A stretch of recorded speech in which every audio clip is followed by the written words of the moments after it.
శ్రీమాత్రే నమః. ఓం శ్రీ గురుభ్యో నమః. నమస్తే అండి. నేను మీ రామకృష్ణ నిహాన్, ఆస్ట్రో న్యూమరాలజిస్ట్‌ని.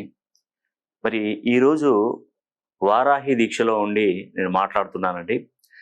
ప్రతి ఒక్క పుణ్యక్షేత్ర దర్శనానికి వెళ్ళొచ్చాను. మొట్టమొదటిగా అలంపూర్ వెళ్ళాను. అక్కడ జోగులాంబ ఆ తల్లిని దర్శించుకున్నాను.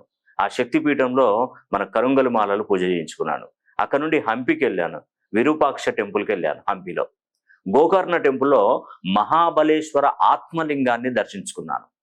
మురుడేశ్వర్లో పరమశివుడు, మూకాంబిలో అమ్మవారు, మూకాంబికాదేవి, ఉడిపిలో శ్రీకృష్ణుడిని దర్శించుకొని, ధర్మస్థలంలో మనం ఆ స్వామివారిని దర్శించుకొని శృంగేరి పీఠానికి వెళ్ళి అక్కడ నుండి చాముండే మనకు కొక్కి సుబ్రహ్మణ్య స్వామిని దర్శించుకొని అక్కడ నుండి చాముండేశ్వరి టెంపుల్కి వెళ్ళి అక్కడ నుండి ఇస్కాన్, మనకు బెంగళూరు ఇస్కాన్ టెంపుల్, అంటే దాదాపుగా ఇవన్నీ ప్లేస్లలో నేను కరుంగలి మాలను పూజించాను, శక్తివంతం చేశాను.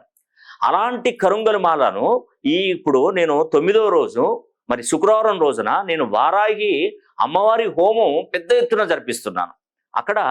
అక్కడ పూజించినటువంటి కరుంగలి మాలలు అమ్మవారి ముందు ప్రత్యక్షంగా మీ పేరు గోత్రనామాల మీద పూజించి మీకు తప్పకుండా అందజేయడం జరుగుతుంది. ఇట్టి అవకాశాన్ని అసలు ఒక్కరు కూడా మిస్ చేసుకోకూడదు.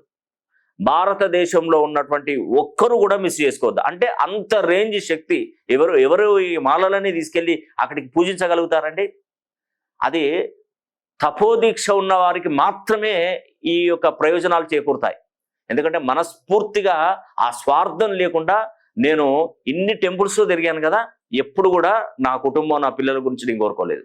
మీ గురించి కోరుకున్నాను, మీ కుటుంబం గురించి కోరుకున్నాను, మీ పిల్లల గురించి కోరుకున్నాను. కానీ నేను సర్వే జనాసుకినో, అందరూ బాగుండాలి అనే ఆశయంతో ముందుకెళ్తున్నాను. తప్పకుండా మీ పేరు కూడా 270 డిగ్రీస్ పైన ప్రోగ్రామ్ చేసుకోండి.